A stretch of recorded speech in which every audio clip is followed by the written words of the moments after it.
സ്വകാര്യ മദ്യ കമ്പനിക്ക് നികുതി ഇളവ് നൽകിയ തീരുമാനം ബജറ്റിലാണ് പ്രഖ്യാപിക്കുന്നത് എന്നോർക്കണം. ധനകാര്യ വകുപ്പിന്റെ ചുമതലയുള്ള മുഖ്യമന്ത്രിയാണ് പ്രഖ്യാപനം നടത്തുന്നത്. വലിയ അഴിമതി ആരോപണം മുഖ്യമന്ത്രിക്കെതിരെ വി.ഡി. സതീശനെതിരെ ഉയർന്നു വന്നു. ഇതുവരെയും കൃത്യമായ മറുപടി നൽകാൻ കഴിഞ്ഞിട്ടില്ല. അതിനു പകരം UDF സർക്കാരിന്റെ കാലത്ത് നടന്ന സംഭവങ്ങൾ എടുത്തുപിടിച്ച് ഇതെല്ലാം അന്നേ നടന്നിരുന്നു എന്ന് സ്ഥാപിച്ചെടുക്കാനാണ് വി.ഡി. സതീശൻ ശ്രമിക്കുന്നത്. അതിന് കൂട്ടുപിടിച്ചുകൊണ്ട് മാധ്യമങ്ങളും രംഗത്തിറങ്ങുന്നു. ഒരു മാധ്യമവും വി.ഡി. സതീശനോട് ചോദിക്കുന്നില്ല 3.5 വർഷക്കാലം പെട്ടിയിൽ കിടന്ന ഫയൽ UDF സർക്കാർ അധികാരത്തിൽ വന്ന ഉടനെ 2 മണിക്കൂർ കൊണ്ട് എങ്ങനെ തീരുമാനമായി എന്ന്, ശരവേഗത്തിൽ എങ്ങനെ ഫയൽ നീങ്ങി എന്ന് ആ ചോദ്യം ചോദിക്കുന്നതിന് പകരം MP ഗോവിന്ദൻ മാസ്റ്റർ എക്സൈസ് വകുപ്പ് മന്ത്രിയായിരുന്ന ഘട്ടത്തിൽ നടന്ന ഒരു ഫയൽ നീക്കത്തെ പൊക്കിപ്പിടിച്ചുകൊണ്ട് LDF ആണ് ഇതിനെല്ലാം ഉത്തരവാദി എന്ന് വരുത്തി തീർക്കാനുള്ള ശ്രമമാണ് നടന്നുകൊണ്ടിരിക്കുന്നത്. അതിന് MP ഗോവിന്ദൻ മാസ്റ്റർ തന്നെ മറുപടി പറയുന്നുണ്ട് ദില്ലിയിൽ.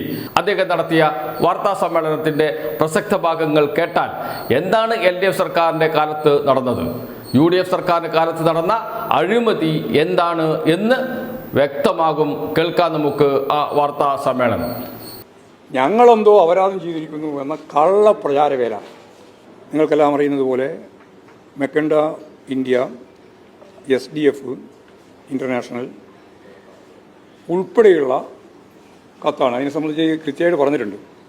അത് മറ്റ് കത്തുകളും എന്ന് പറഞ്ഞാൽ ഞാൻ നേരത്തെ പറഞ്ഞ പയ്യവൂർ സഹകരണ ബാങ്കിൻ്റെ കത്ത് ഉൾപ്പെടെ എല്ലാം ചേർത്ത് വീര്യം കുറഞ്ഞ മദ്യത്തിൻ്റെ നിർവചനം എന്താണ്, അതാണല്ലോ തർക്കം. വീര്യം കുറഞ്ഞ മദ്യത്തിൻ്റെ നിർവചനം എന്താണ് എന്ന് ഫലപ്രദമായ പരിശോധനയിലൂടെ റിപ്പോർട്ട് കിട്ടണം എന്നാണ് ഞാൻ എഴുതിയത്. ഇത് ഇന്നത്തെ മലയാള മനോരമ ഉൾപ്പെടെയുള്ള പത്രങ്ങളിൽ നമ്പർ വെച്ച് കൃത്യമായിട്ട് ആ ഫയലിൻ്റെ ഒരു കോപ്പി പ്രസിദ്ധീകരിച്ചിട്ടുണ്ട്. ആ പ്രസിദ്ധീകരിച്ചതിൻ്റെ ഉള്ളടക്കം ഇത്രയാണ്: വീര്യം കുറഞ്ഞ മദ്യം എന്നതിനെ സംബന്ധിച്ച് നല്ല നിർവചനം വേണം. നിർവചനം വേണം എന്ന് പറഞ്ഞാൽ എങ്ങനെയാണ് നികുതി കുറക്കുന്ന നിലപാടിലേക്ക് പോകുന്നതുമായിട്ട് ബന്ധപ്പെട്ട ഒരു ബന്ധം സ്ഥാപിക്കാനാവുക? ഇത് 29/1/2021 കാരണം തീയതി വളരെ പ്രധാനമാണ്. 29/11/2021 ഈ ഫയലിൽ ഞാൻ കണ്ട് എന്താണ് വീര്യം കുറഞ്ഞ മദ്യം എന്ന നിർവചനം കൃത്യമായിട്ട് അവതരിപ്പിക്കണമെന്ന് താഴേക്ക് വിട്ട് അതിനെ തുടർന്ന് 9/1/2022 അപ്പോൾ ഞാൻ മന്ത്രിയല്ല എന്ന കാര്യം മനസ്സിലായിക്കൊള്ളണം. 9/2/22 അവിടെ ഇത് സംബന്ധിച്ചുള്ള കാര്യങ്ങൾ സബ്ജക്റ്റ് കമ്മിറ്റിക്ക് വിട്ടു. ഈ പറയുന്ന ഫയൽ അടിസ്ഥാനപ്പെടുത്തിയിട്ടുള്ള അതൊക്കെ ഫയൽ ഇപ്പം സ്വകാര്യമാണല്ലോ, അല്ലല്ലോ, എല്ലാം പകൽ വെളിച്ചം പോലെ കാണാൻ കഴിയുന്നതാണ്. അത് 9/11/2022 ഇത് നിയമസഭ സബ്ജക്ട് കമ്മിറ്റി പരിശോധിക്കുന്നത്. ഈ നിയമസഭാ സബ് കമ്മിറ്റിയിൽ എല്ലാവരും ഉണ്ട്. സബ്ജക്ട് കമ്മിറ്റി എന്ന് പറഞ്ഞാൽ പ്രതിപക്ഷവും ഭരണപക്ഷവും എല്ലാം കൂടി ചേർന്നിട്ടുള്ളതാണ്. അവരംഗീകരിച്ചു. അതിനെ തുടർന്ന് 11/1/2023 22 കഴിഞ്ഞ് 23 ഗസറ്റിൽ ഇത് പ്രസിദ്ധീകരിച്ചു. എന്നിട്ട് 23/1/2023 അത് ഫയലായി. ഈ പ്രോസസ്സ് മുഴുവൻ അതിനുശേഷം നടന്ന പ്രക്രിയയാണ്. 23/1/2023 അത് ഫയലായെങ്കിലും ഇടതുപക്ഷ ജനാധിപത്യ മുന്നണി അതിൻ്റെ മേലെ ഒരു നിലപാടും സ്വീകരിച്ചില്ല.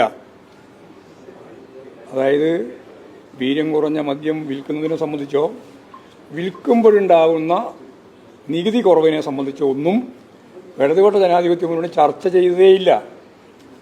എത്ര? 3 വർഷവും 5 മാസവും.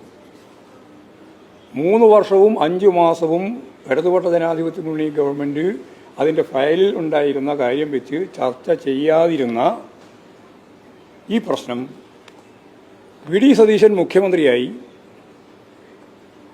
അധികാരമേറ്റ് 3ാമത്തെ ദിവസമാകുമ്പോഴേക്ക് ഈ ഫയൽ 2-2.5 ദിവസം കൊണ്ട് മുഖ്യമന്ത്രിയുടെ കയ്യിലേക്ക് വരികയാണ്.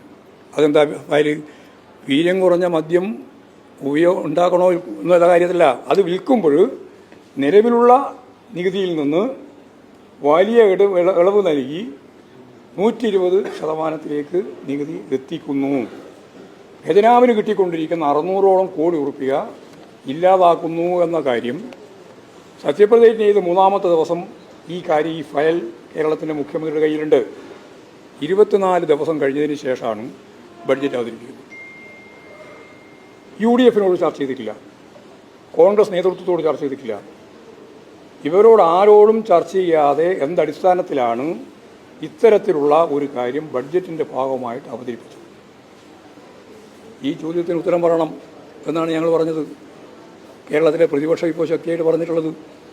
അപ്പോൾ വ്യക്തമായ താല്പര്യമനുസരിച്ചുകൊണ്ടാണ് അവർ നിലപാട് സ്വീകരിച്ചത്. ഈ പറയുന്ന 2-3 ദിവസം കൊണ്ട് ഈ ഫയൽ വളരെ വേഗതയിൽ മുഖ്യമന്ത്രിയുടെ കയ്യിലേക്ക് എത്തുകയും 24 ദിവസം മുഖ്യമന്ത്രിയുടെ കയ്യിലുണ്ടായിട്ട് ബഡ്ജറ്റിന് മുമ്പ് ഈ കാര്യം സംബന്ധിച്ചോ ഒരു നയത്തെ സംബന്ധിച്ചോ കോൺഗ്രസ് നേതൃത്വത്തിൻ്റെ ആരെങ്കിലും സംബന്ധിച്ചോ ഒരു ചർച്ചയും നടത്താതെ കൃത്യമായിട്ട് ഇതിൻ്റെ പിന്നിലുള്ള ഡീലനുസരിച്ച് പ്രഖ്യാപനം നടത്തിയിരിക്കുകയാണ്. ഇനിയിപ്പോൾ ഫിനാൻസ് ബില്ല് കൂടി അംഗീകരിച്ചു കഴിഞ്ഞാൽ കോടതിയിൽ പോയിട്ട് അവർക്ക് വാങ്ങാനുള്ള എല്ലാ സൗകര്യവും ലഭിക്കും എന്നുള്ളതാണ് സത്യം. ഇത് മൂടിവെക്കാനാണ് ഞങ്ങളെന്തോ അപരാധം ചെയ്തിരിക്കുന്നു എന്ന കള്ള പ്രചാരവേല